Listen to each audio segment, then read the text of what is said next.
Before your presentation starts, I'd like to take a few moments to introduce you to the City of London Dental School. We're a private postgraduate dental school based in London and run from our college facility at Southgate. Here we offer a number of various programs, both short and degree programs. At present, we offer 6 MSc titles validated by the University of Bolton. These include clinical dentistry, orthodontics, periodontology, pulpal therapy and endodontics, restorative and aesthetic dentistry, and the specialist practice of restorative aesthetic dentistry combined with implantology. These are delivered from our state-of-the-art teaching facilities, and to be introduced shortly are 3 more new titles. We're also introducing the MSc in the specialist clinical practice of aesthetic non-surgical interventions. This is to do with facial cosmetics. The MSc in the specialist practice of computer-guided implantology. This is implantology taught from a digital perspective. Also a combined MSc of restorative aesthetic dentistry with implantology. These programs are all taught from our laboratories where hand-on experience is required, where delegates get the opportunity to use the latest digital equipment, printing materials, scanners, and also to practice prep techniques on phantoms. Our short programs are in topics such as implantology, restorative and orthodontics. These programs normally last anywhere between 4 to 12 months. We also offer clinical internships in the UK and the UAE, where delegates get to treat patients directly. In addition to this, we offer diploma and certificate programs. These programs are at HE level 7, so they're university certificates, which means that they can be used towards MSc programs, not just MSc programs that are offered by the City of London, but also other programs. So thank you for sparing the time to listen to this presentation. If you want any more information, then please contact us at info@cityoflondondentalschool.co.uk. I hope you enjoy your presentation today. Well, welcome everyone today. Thank you ever so much for coming along. This is the third and last in the series we're doing on digital technologies in dentistry. For those who weren't able to make the first 2, they are available online on YouTube, and I'm sure Stuart will be able to direct you to the right address for picking those up. My name's Ed Attenborough. We've got a lab in Nottingham, and it was started over 100 years ago in 1913 by my grandfather.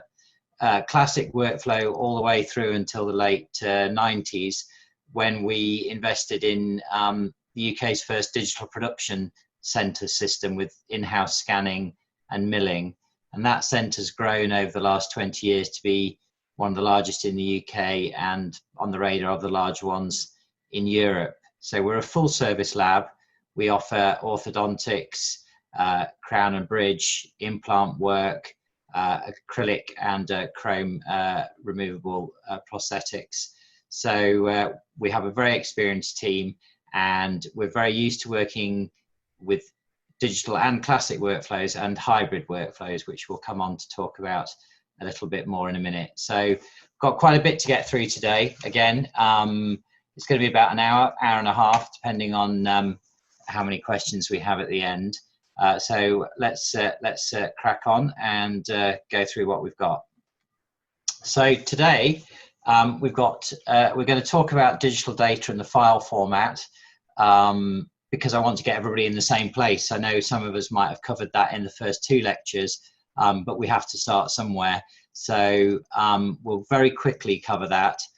And then we're going to go through the software that's used to prepare the data that we've designed or scanned for printing. And then we're going to look at the various 3D printing technologies as applied to dentistry specifically. There are more technologies out there, but we're going to look at stereolithography, wax jet printing, polyjet printing, and selective laser melting.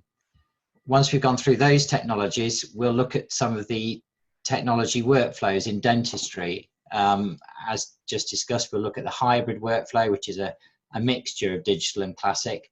We'll look at pure digital, and we'll look at classic following on from digital, so following on from a hybrid workflow. Because these technologies don't exist in isolation. There's no point in having technology for technology's sake. It needs to be applied, and it needs to work for you in your practice and us in the lab, and enhance the overall process. We're then going to look a little bit at color printing, and we're going to finish off looking at some other cranial maxillofacial, orthopedic, and medical applications, and we'll have a quick summary and then a Q&A at the end, if that's okay. There is a little chat facility on the Zoom facility here, so please feel free to start typing in questions there. I'll probably take them at the end when we can start opening up the mics and cameras, and Stuart will chair that part of the meeting. So the starting point in any workflow is the patient recording, and this can be a classic recording as an impression, bottom middle there, or it could be a model that we've cast and loaded into a desktop scanner, or it could indeed be a scan of an impression. I won't look at the 3D printing, 3D scanning technologies in any detail today. Suffice it to say that we're now able to capture data from classic recordings or intraorally, as we looked at on Friday at the intraoral scanner seminar. But all of these devices now are very capable, record extremely accurately, and the data that we get from these devices is in a common open format. That means the files can be interchanged between different technologies, either printing or milling, different CAD systems, in an open way, and that's very important. In the early, sort of late middle part of the development process, we were looking at proprietary file formats, and that was locking people into particular workflows. All the software is open now, and we can easily interchange file formats. Very important thing to ask when you're buying technology is if it's open.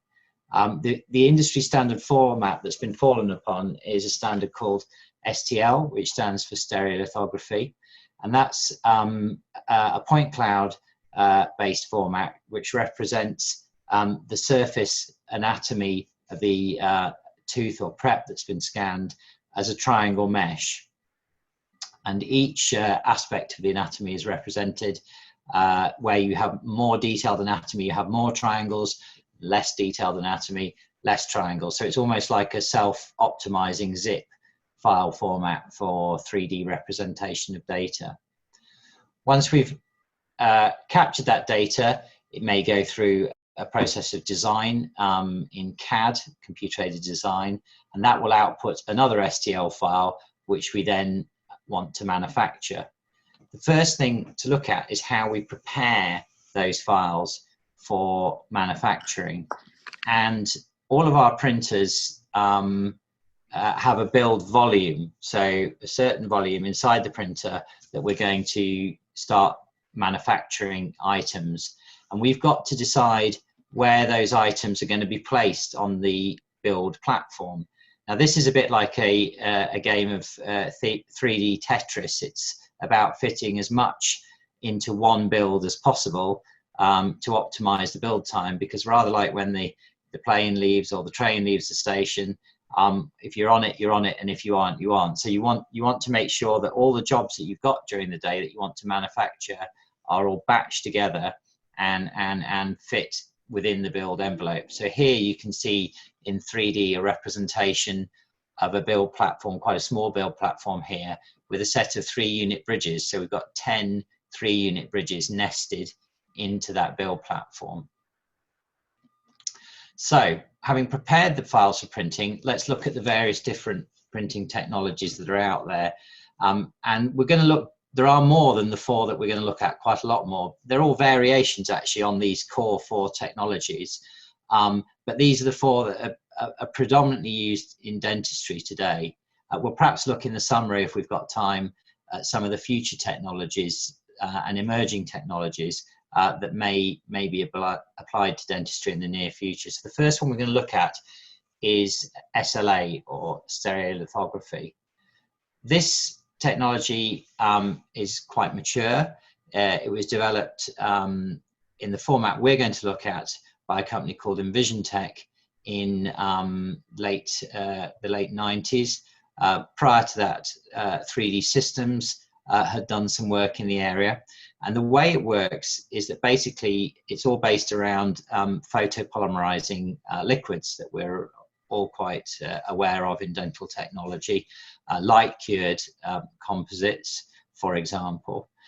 In the case of 3D printing, there's a liquid monomer held within a bath on a tray. So as you can see here, the liquid there is just at the bottom of the tray, and underneath this bath there is a glass base to it, and basically underneath that some form of projector that projects light onto the photopolymerizing liquid.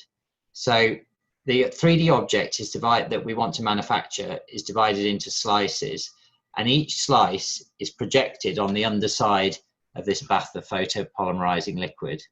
And where the light shines, the liquid polymerizes and solidifies. And then the top layer pulls up a level, and the next layer is projected, and so on until you can see there a set of cones that are pulled out of the liquid, a bit like Terminator pulling a solid object out of the liquid. So this process is quite well established now. As I say, it was developed by EnvisionTech in this particular embodiment. The first thing to say is that the system only has one material, one liquid. So the build objects can't grow in thin air. They have to be attached to the build platform. And as you can see here at the top, if you just see my mouse pointer moving, that is where the build platform is. And at the top of each of those cones, there's a set of what are called supports attaching the cones to the actual build plate. And if you can see there, there's just a very thin layer of material put down across the build plate to grow the cones off.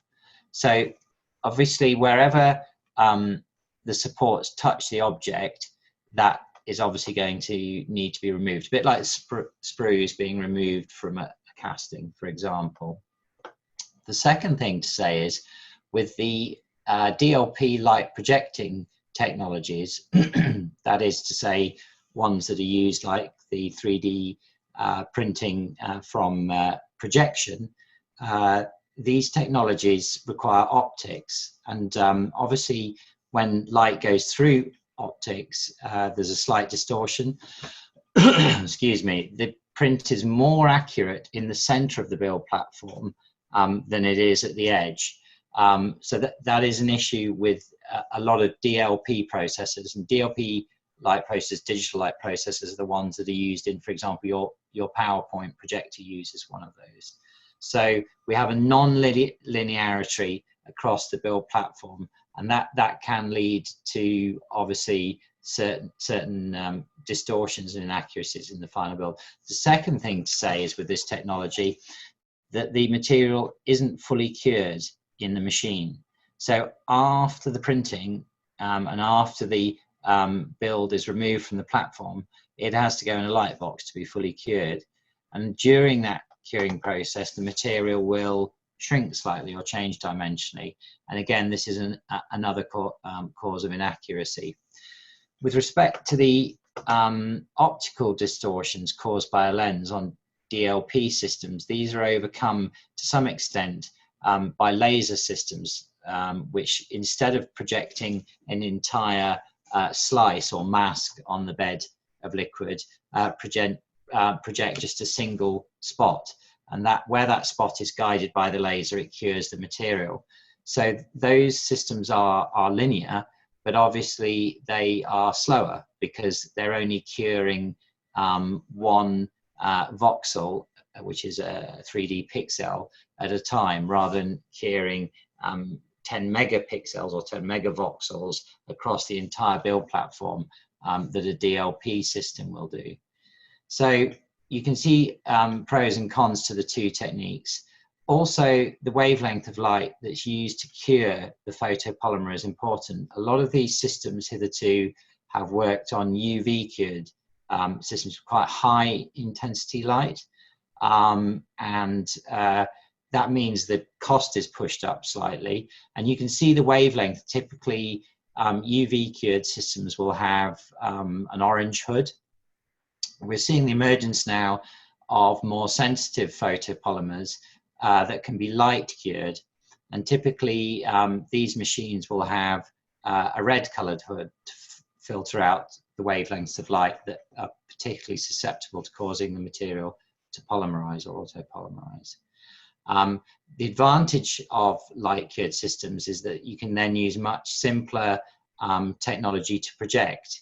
These systems typically work with an LCD screen under the vat of photopolymerizing liquid, like an iPad screen, for example, or indeed the LED screen that you use on your desktop monitor. And then that simple system is linear, of course, because we're not projecting through optics. The disadvantage of those systems is in the curing, because the light intensity from an LCD or an LED screen is relatively low. The photopolymers have got to be a lot more sensitive, and we've found that these systems can be a little technique sensitive to use, whereas the UV ones with much higher intensity light are a bit more bulletproof. But typically today you see Formlabs and others that we'll come on to look at later, all using similar technology to this basic SLA technology that we were using back in 2005 from EnvisionTech. So, as I mentioned, once the objects come out, you can see they're built on a base there, and underneath these two digital wax-ups, there'll be supports attaching those to the base. As you can see, they come out wet. They're still covered in uncured monomer. So the first thing that they need to be done is washed in isopropanol to remove any uncured monomer. And then they need to go into a light box for full final curing. And those post-processing techniques are still the ones that are used today with the little desktop machines that you can buy. So that's SLA in a nutshell. There's a lot more to it than that. And if anybody's got any questions, I say, please do ask me at the end. The next technology that we're going to look at, and we were looking at when we were taking our digital journey with 3D printing, which I say started about 2004-05, was wax jet technology. So if we have a quick look about how that technology works, slightly different to SLA. Basically, you've got a print head, and there are two print heads, as you can see here, one with blue and one with purple. And these print heads are very similar to the inkjet print heads that you find in the old desktop inkjet printers. The way this works is that rather than running ink through the heads, they run wax, and basically droplet by droplet, they melt the wax in the head, a droplet's laid down, that droplet solidifies on the build platform, and layer by layer, droplet by droplet, they build up the 3D object. So basically, the print heads can move in X and Y, and then the build platform lowers in Z. So this is the other way round to the SLA, where the SLA build platform is moving up out of the liquid. This technology is dropping droplets down, and the build platform is moving down. So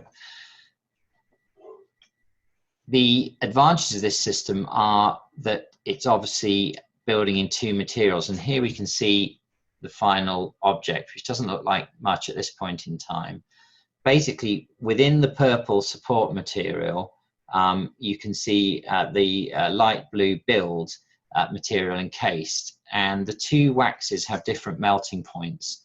So you put the final object, you remove it from the build platform, and you put the final object in oil at 60 or so degrees C, and the purple wax will dissolve and leave the final build material. So you can see there, very detailed wax print, very nice print, no pot marks where any supports have been attached.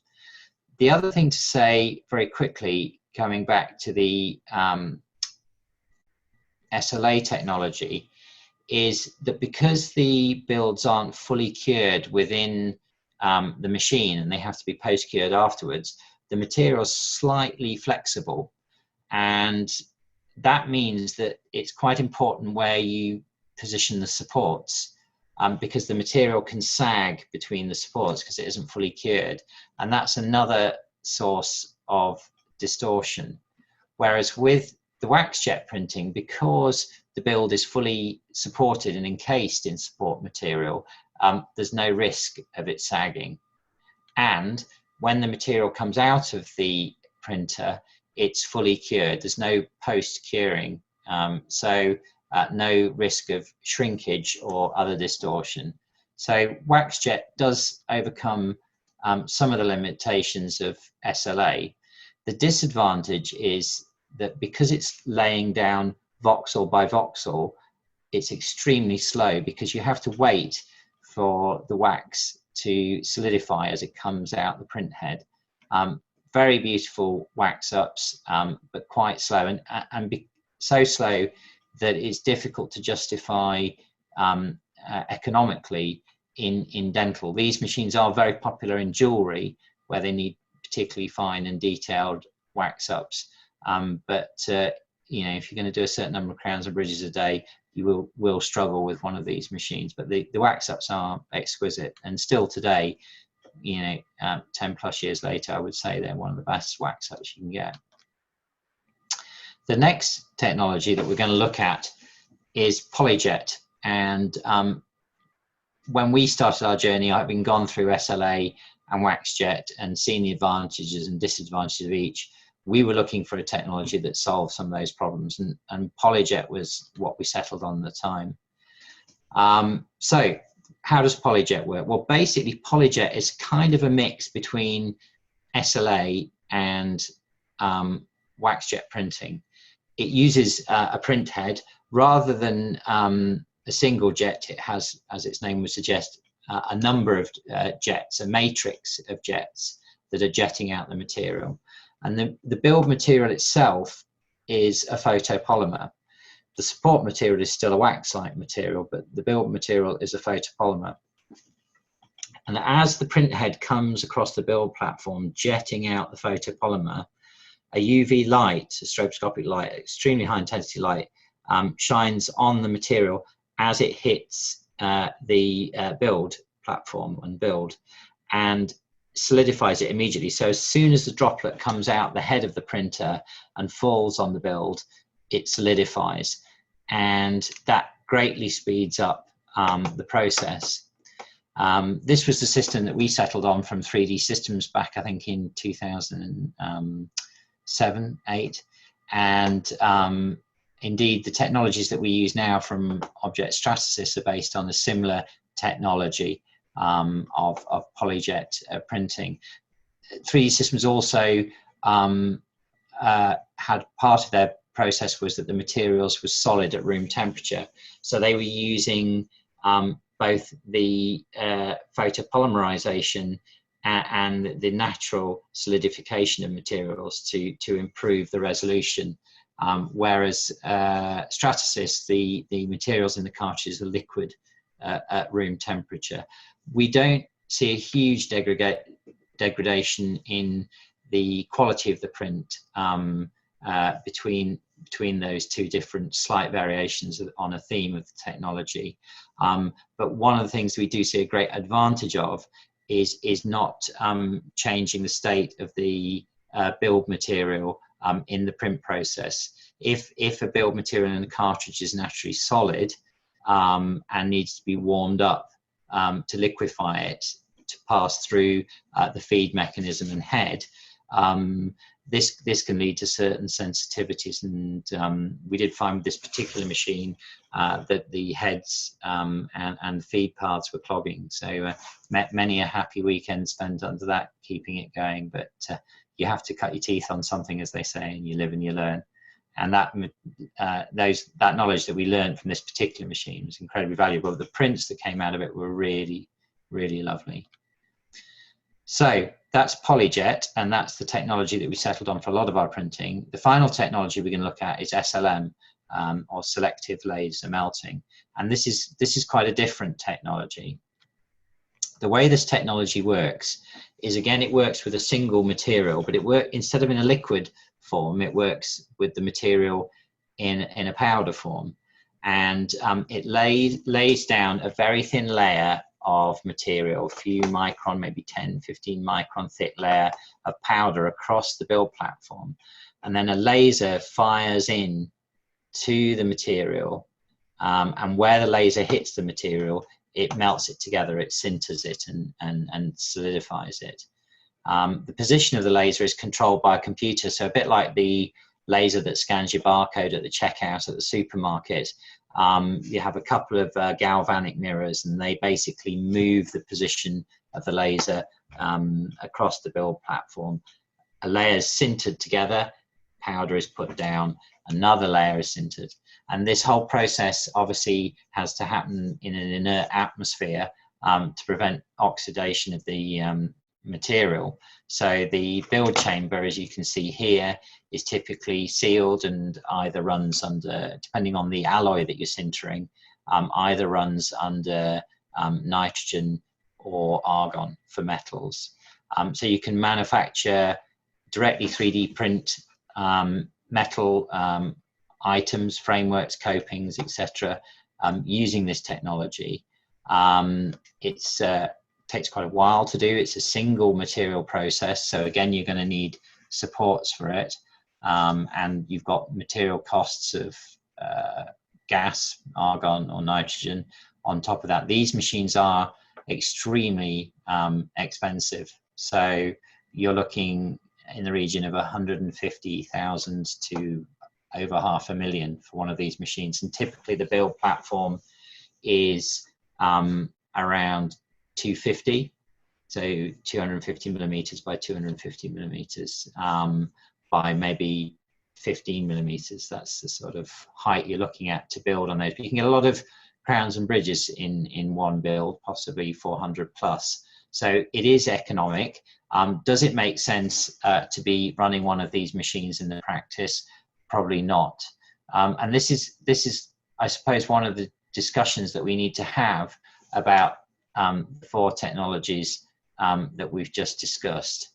And that is where is the most sensible place to be doing the work. And basically, I think technology is scalable, and simpler manufacturing processes happen nearer chairside. More complex manufacturing processes happen further away from chairside. So the more complex the manufacturing process, the more expensive the capital investment, the further away from chairside it's going to happen. Simple 3D printing processes using desktop SLA machines might well happen and do happen in practice or in the local lab. And then you'll find PolyJet printing machines, which are up to 0.5 meter cube build platform. Typically they cost in the range of 25, 30, 40, 50, 60,000 pounds. They're going to happen in a medium-sized lab. And then you'll probably find that, excuse me, let me just turn that off. You're probably going to find that the medium-sized labs can't justify the cost of an SLM machine. So there may only be 1 or 2 production centres in the country that have access to SLM. So we run a couple of SLM machines. We run around 10 PolyJet machines now and several SLA machines. And then obviously we run a lot of milling machines as well. So you can see here with the laser sintering process, you can nest items again. So the same 3D Tetris process of getting as many items on the build platform as possible. Some of the technologies we've developed enable us to nest different types of build together. That means maybe crown and bridge and partials. Why would that be difficult? Well, when we laser sinter, the alloy has a stress built into it, and as you can see on the bottom picture, there are basically supports attaching the alloy to the build platform, and all of those have got to be cut off. Now, if we just cut all the builds off the platform, they would immediately distort because the laser sintering process has built quite a stress in the alloy, and that's a result of it being a layered process. So what we do is when the SLM process is finished, we take the entire build platform out of the machine and we put it in a furnace, and we basically relax the alloy, we temper it, and once that's happened, we can then cut the items from the build platform with the bandsaw and individually remove the supports. But you can see there's quite a lot of work there still, post-processing work in finishing it. And I think this is another thing that we need to remember with digital technology. It doesn't exist in isolation. It has to fit into part of the classic workflow, and it needs to fit seamlessly into the classic workflow in a way that's not cumbersome, that doesn't make life harder for us. The technology should make life easier for us. So there's a lot of talk and discussion about how these technologies can integrate into the workflow, and so-called hybrid workflows that we'll come on to talk about later.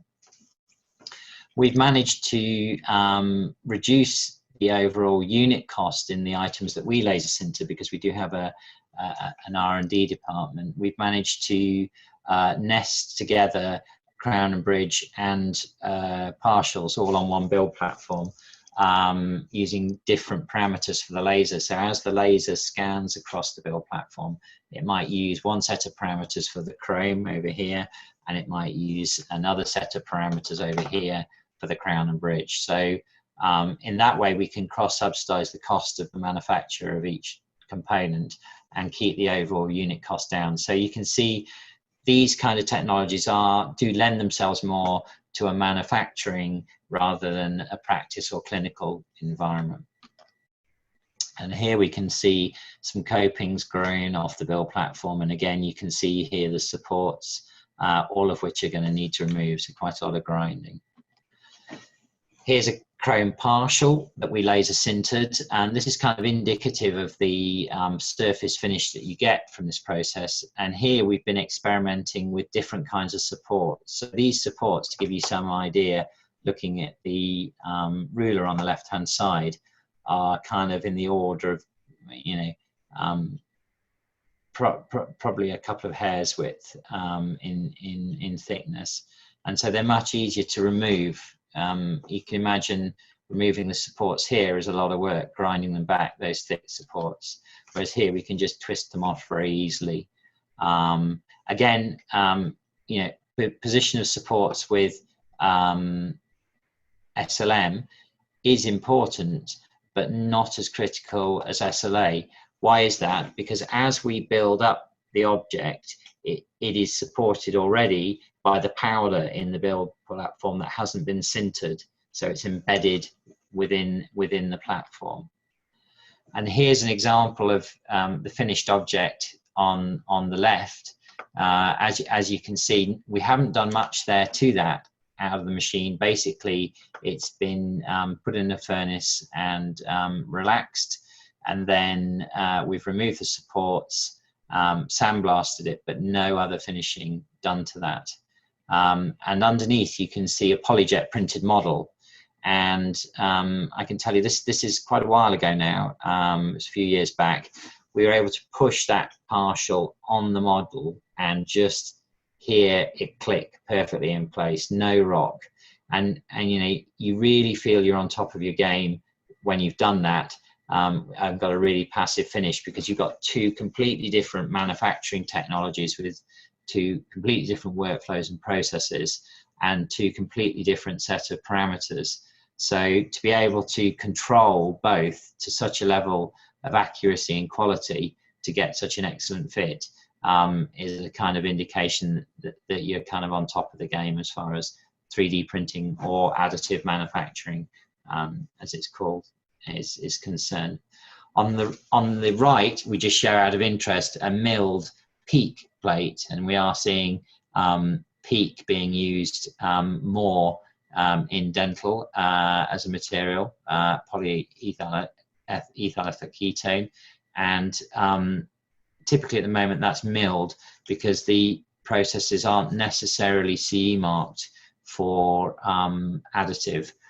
There are additive processes for PEEK now, and they are gaining regulatory approval. So I think if we're looking to the future, we might see more composite 3D printing processes being used in dentistry.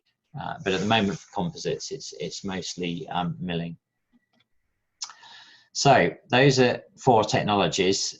Let's have a look at how those technologies now merge into the workflows. And we've touched briefly on the concept of hybrid workflows. So let's just have a look at that and get an understanding of what that's all about. So hybrid workflows merge classic and digital together to get the best out of the technology.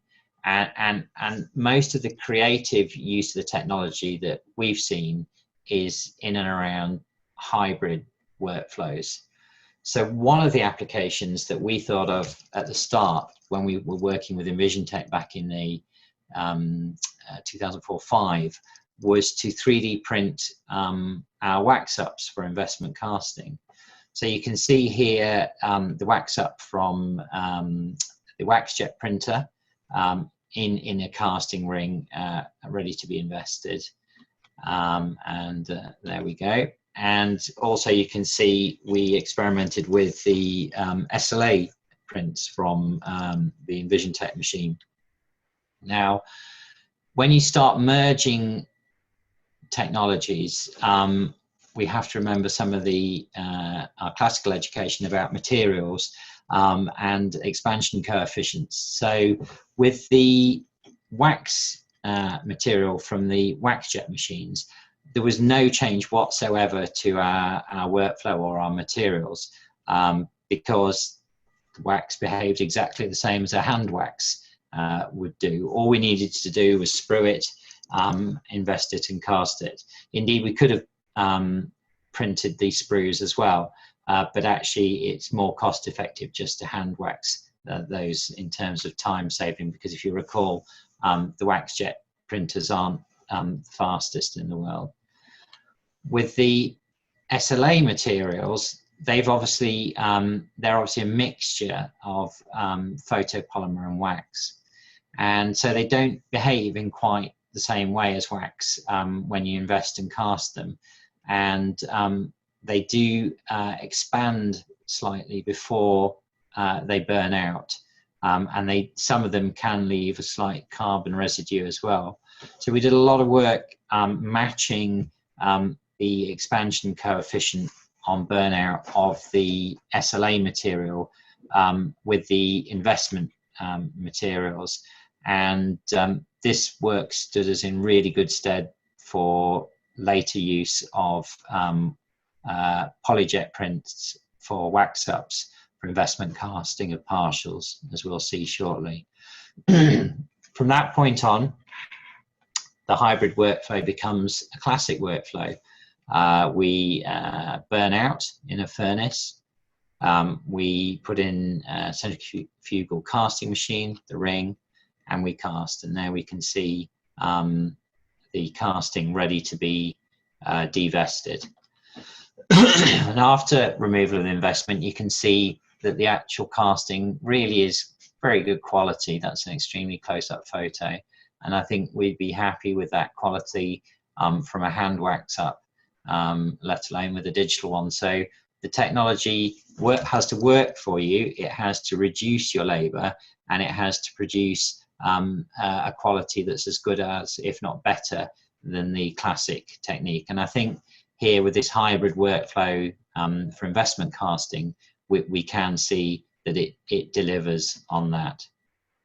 So again, 3-unit bridge designed in CAD, the wax ups 3D printed, invested, and cast. And for partials, the wax ups printed.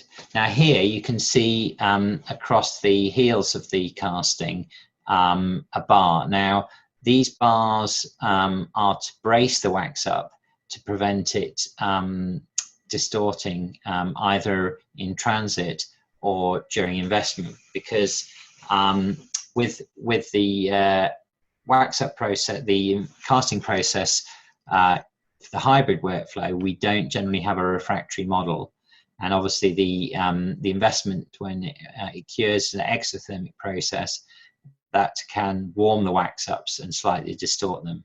So again here, remembering some of our classic training on dental technology and materials, making sure that we avoid any distortions in the casting process, and again matching the investment to the burnout material so that the investment isn't cracked by the burnout material as it expands slightly before it burns out, and selecting the right 3D print material so that the carbon residue within the investment doesn't leave inclusions within the final casting. And there you can see the final castings. So hybrid workflows for investment casting, really useful. Now, would we today invest and cast crown and bridge work using this for non-precious? No, we wouldn't, because it's more cost effective in volume to 3D print non-precious crown and bridge copings and frameworks using SLM, the laser sintering technique. Would we use this for chromes? No, we'd probably use it for partials, that is. No, we'd probably use the SLM process, but we still do use the hybrid workflow for chromes. Would we use this for precious? Yes, we most certainly would, because it doesn't make any sense to use SLM for precious, just given the value of the material that would be in the build chamber at any one time. So certainly for casting precious crowns, the hybrid workflow is useful. And here we can see some printouts, very early printouts from the Envision Tech machine. So this is 2005. And you can see how detailed they are, and the level of detail that we can get on the grid retention there that we would struggle to get on a classic wax up. We would probably see when we cast that some of those little grids got bridged. You can see actually in the bottom left picture here where the supports were attached. Can you see on the clasps there, just around the edges? And obviously those little pop marks are going to need removing before casting.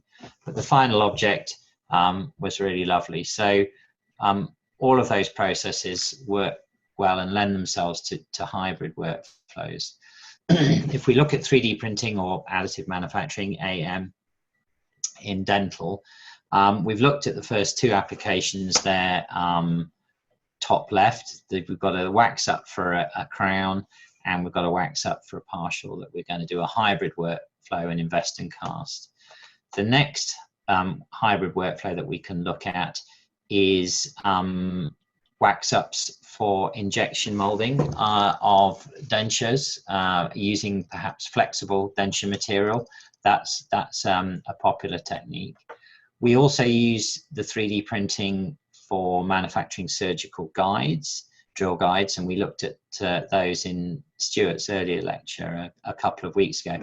So here, the material that is being used for the surgical guide is a direct digital process. So that's directly 3D printed in the printer. And once the material is post-cured, it is suitable for intraoral use. And I think here there's a really important point, and that is around which technology is suitable for which process and where does that happen. And obviously the little SLA desktop printers like the Formlabs, very cost-effective devices, but they have certain indications and other indications perhaps not. We've talked about accuracy, that's one other aspect.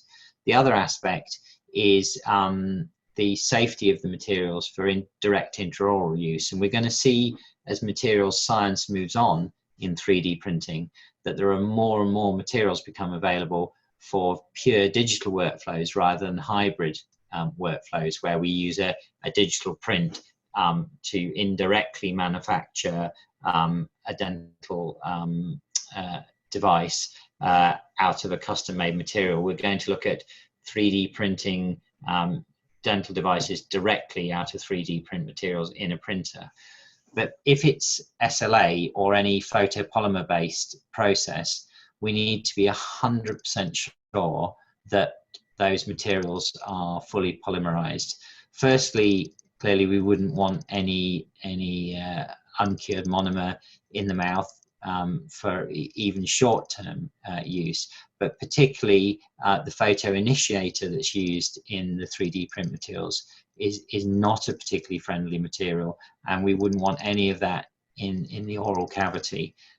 So we need to be sure that all of the materials fully cured, and then that begs the question about, are we able to do that chairside with a little desktop printer, or should that be being done in a lab with controlled environment and process for printing? And then another hybrid workflow process, bottom left there, is aligners. So here we are 3D printing the model, maybe in a little SLA machine, and then we're pressure forming an aligner or retainer to that model and hand finishing it. And clearly here, that is something that can be done chairside.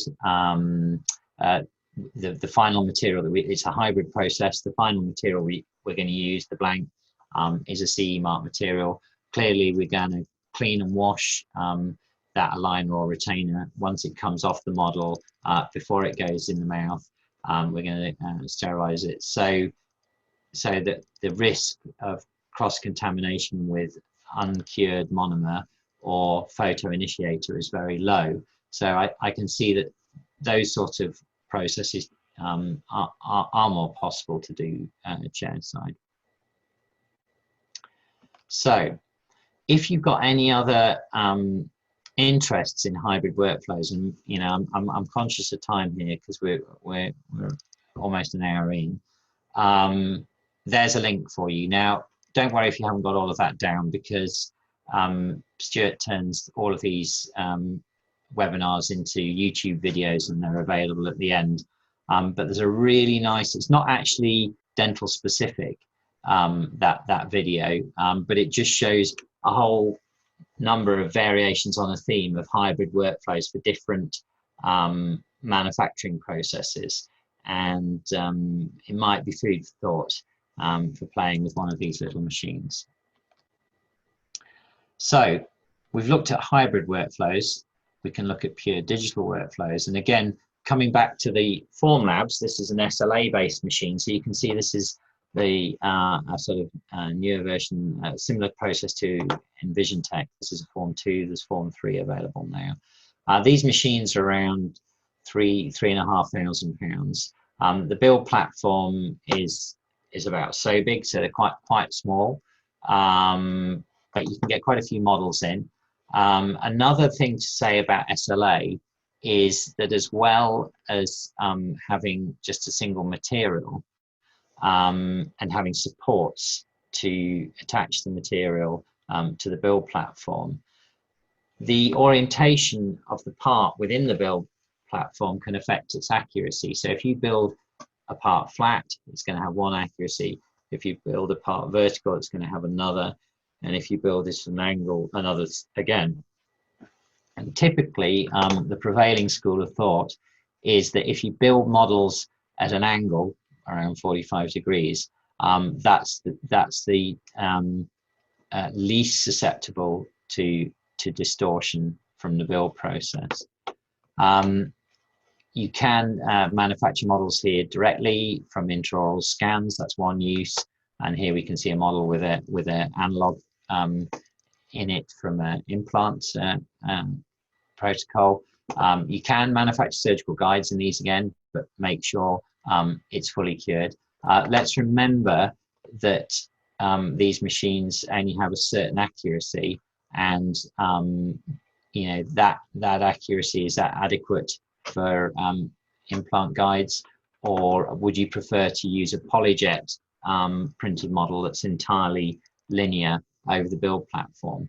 The other thing to remember about polyjet is as well, of course, that the material is fully cured when it comes out.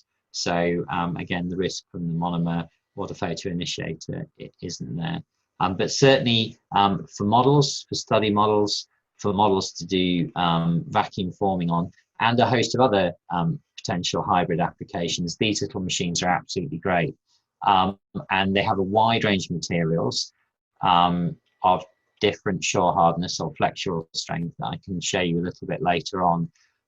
So that's great as well. One of the things is that all of these machines like you to use their materials. So again, we're coming back to a semi-closed workflow, or attempt at that, by the manufacturer, because they get most of their revenue, ongoing revenue stream, from material sales rather than the initial capital purchase of the equipment.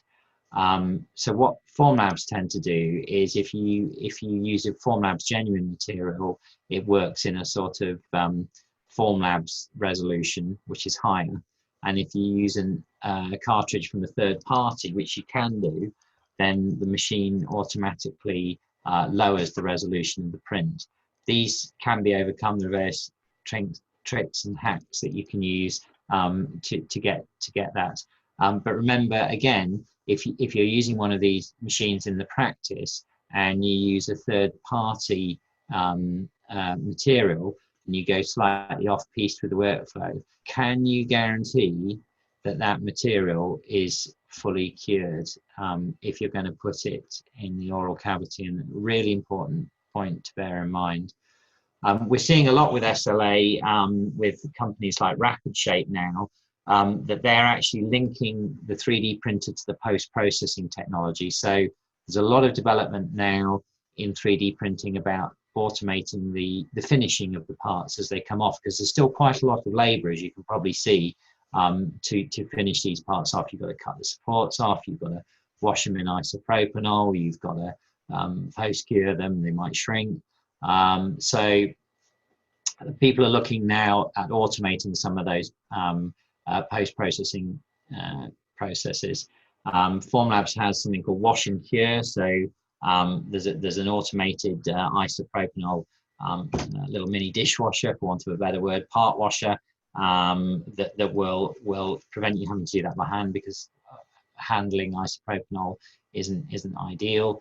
And then there's a curing machine that will also cure it. And with the Rapid Shape system, those different technologies are all networked and connected together.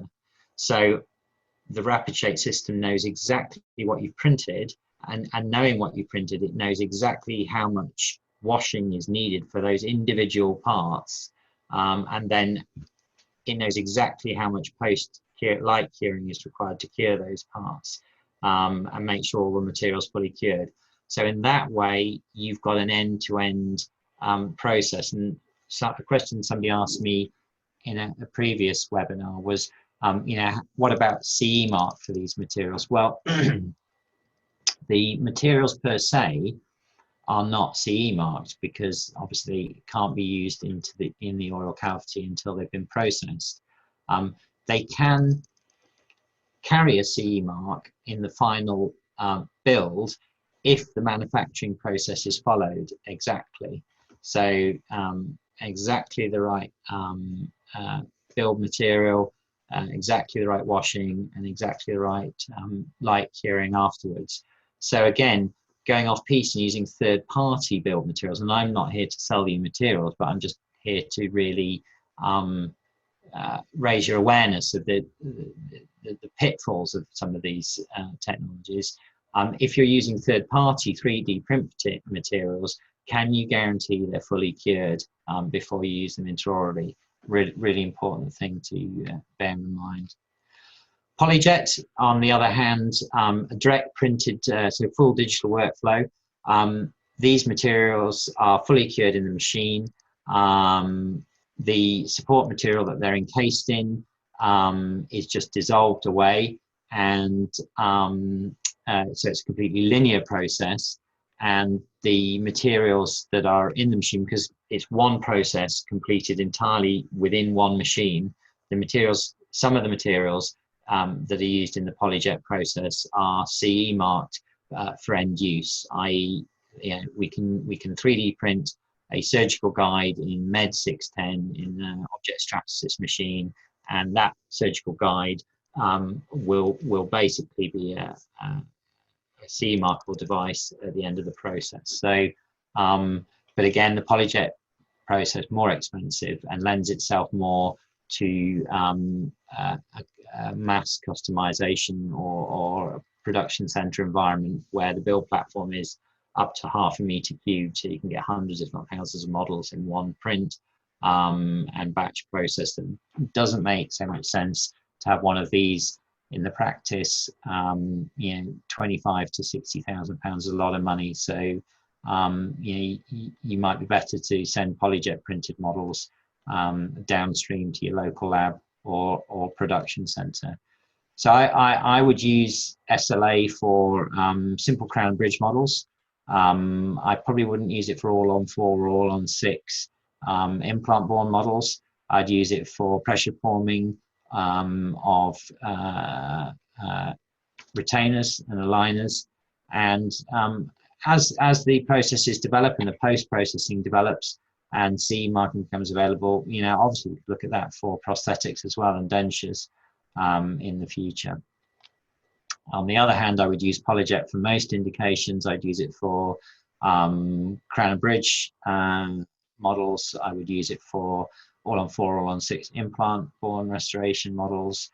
And I would use it for direct printing of CE marked materials for surgical guides or indeed prosthetics as the materials become available. And then let's look at the classic workflow. Let's not forget in all of this classic workflow, because I think we can get very tied into the digital technology and excited about the technology. And it is exciting technology, but it doesn't exist in isolation. This technology is only useful where it's applied and integrated into the classic workflow. So again here, we can see our hybrid workflow 3-unit bridge that was CAD cast, so-called, so CAD of the wax up and then cast on the classic workflow, fitting nicely to the model, oxide firing, opaquing, masking out, building up the layers on the multi-layer build-up, and there's the finished restoration. So you can see that we get really nice results from an integration of classic and digital workflows. So coming just over the hour now, excuse me, I'm going to talk a little bit about some of the newer technologies coming out, including 3D color printing.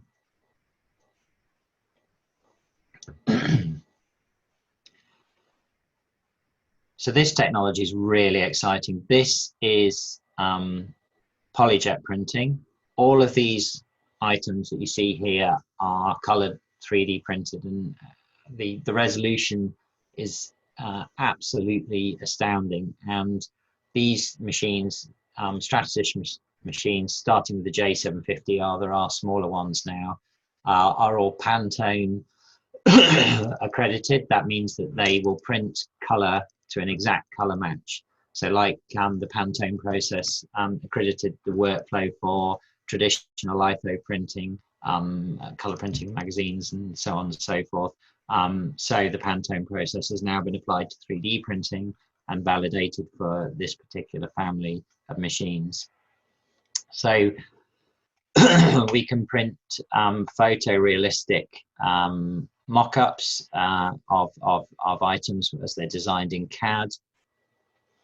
We can print, if you look top right here, materials with different shore hardnesses.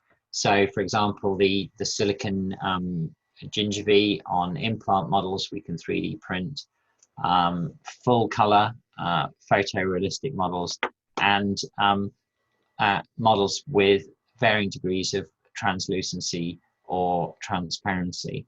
So very exciting for anatomical models, for example, bottom right here you can see for surgical planning and communication with the team. But we're also looking at applying these technologies further afield into prosthetics. And these are some early examples of prosthetically 3D printed ocular prostheses that we're working on. The materials here, by the way, aren't CE marked at this point in time, so they're not for direct use, and these are experimental processes that we're developing in post-processing to make them CE markable. And then the wider field of application of these devices in cranial, maxillofacial, orthopedic, and medical applications. We're going to see the scope of application of these technologies to all kinds of custom-made medical device in the near future. And this is going to completely change the way of working for a lot of other allied professions. Starting, I think, with cranial maxillofacial, we're already seeing the application of 3D printing, but also in orthopedic. So just as we can 3D print a complex chrome, we can take a DICOM data from a CT scan, from perhaps a cone beam CT scan, and we can design patient-specific devices for reconstruction.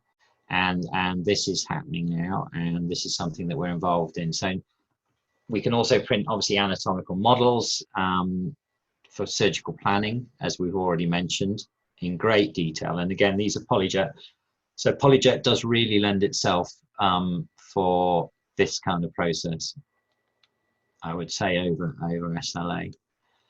And we can laser sinter plates in cranial plates, either in titanium or PEEK. And as I mentioned, the PEEK process is just achieving regulatory approval now. And there are two processes in PEEK. There's either FDM, fusion deposition modeling, which we haven't covered in this actually, but it's more like the MakerBots, which run on a filament. So they extrude a filament of the material out and drop it down on the object. But also there are laser sintering like processes for PEEK. Indeed, high speed sintering is another process to watch out for in the future. And we can print some really beautiful devices. So patient-specific intervertebral bodies, as you can see here, with trabecular internal-like structures to enable osseointegration, patient-specific total knee replacements, patient-specific elbows, all sorts of different surface finishes that the additive manufacturing process can give to aid vascularization and osseointegration. So we're going to see these technologies applied in orthopedics a lot wider in the future. So I think that's bringing us pretty much to the end of today's presentation. I suppose I want to sum up by looking at what we've covered over the last hour and talking about particularly the technologies here. SLA, desktop machines like Formlabs, and many others, based on technology from quite a while ago, are very good for certain indications. Certainly, they're affordable. They suffer from some distortion in printing, and we need to be aware of that. And there's additional post-processing. But as long as we're aware of the indication, extremely good value for money and a great starting point. Waxjet these days, I would say, for dental, it's a tough sell because the machines are not as fast as some of the other technologies. So I think Waxjet we're seeing going out more now into probably jewelry and the like. But the wax, if you're prepared to wait for the wax ups, they are exquisite quality. I think PolyJet now is carrying a lot of the workload. The machines are more expensive, as I said before, 25,000 up to 60,000 pounds. These machines are probably going to be more in your local lab or national production centre. But certainly for implant born restorations and guaranteed CE mark of product on surgical guides and others, I think PolyJet's a surefire bet because there's less post-processing and the parts that are dimensionally stable when they come out of the machine. SLM, selective laser melting, for direct manufacturing in metal, extremely expensive. We're in the hundreds of thousands of pounds, 150 up to $500,000 for these machines. So, very difficult / impossible to justify in a practice or in a local lab. This is going to be a national production centre, and maybe only one or two of those in each country that have that technology, and we do have those machines. Think about your workflows. Think about where you can apply the technology and how it best fits in. Work very closely with your local lab. Now they may or may not have already invested in this technology, and if they haven't, we'll fit into the workflow wherever we can. So I said this in previous presentations, I'll say it again, it's never our desire to jump over the local lab, because they're local to you, proximity, and also the fact that you've worked together for many years and know each other well and have built up a great working relationship. But we can, what can we do as a national lab and production centre? We can facilitate that digital journey together. So if your local lab doesn't have some or all of these technologies or isn't able to process your digital files, then we can accept your digital data. And this is the way we work. It's obviously a position of trust that we have with labs, that we won't jump over them, but you can send the